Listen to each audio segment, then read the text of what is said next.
So I'm Alizabeth Newman. I'm an immigration attorney, and I am the founder and initial director of SEPA Mujer. I was a fairly new attorney and working with the Central American refugee community in the 90s. The organization was really overwhelmed with doing mostly asylum cases, and mostly for men. And women were coming afterwards and had different needs.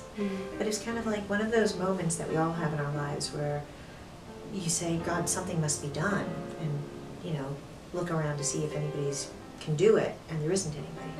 So you have to do it yourself. You don't have to do it yourself. You have to take a stand. I guess they say when an idea is right, it starts to have a life of its own, right? And so every time we hit a wall and there was a big need, like just the right person would happen to show up. So there was a need for SEPA Mujer, and it caught on.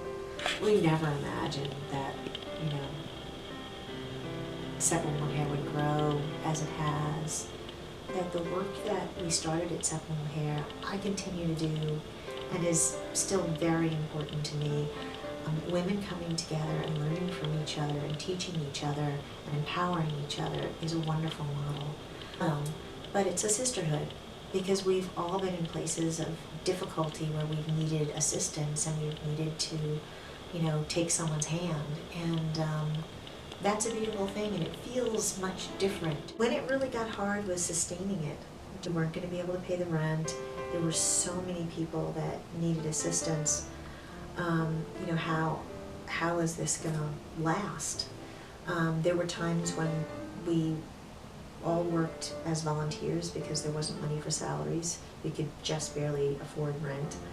I actually remember the first client we helped, and I remember mostly because she came back like years later, and she walked into the office, and it was like an unbelievable transformation, and just told us how much what we had done made a difference for her.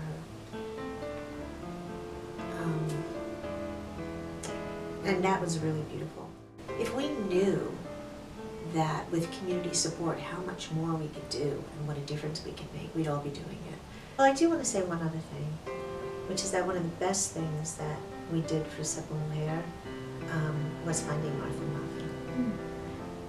who has just brought so much heart and energy and vision and leadership, and in a very almost unassuming way.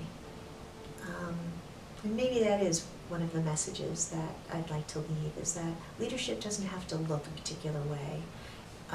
Sometimes as organizers and leaders, we're out there advocating and we're loud, and other times we're just quiet and persistent. It has to be authentic to who we are. And if we can continue to help women develop their own unique voices and know that those voices are important, that would be a wonderful legacy for SEPA Mujer.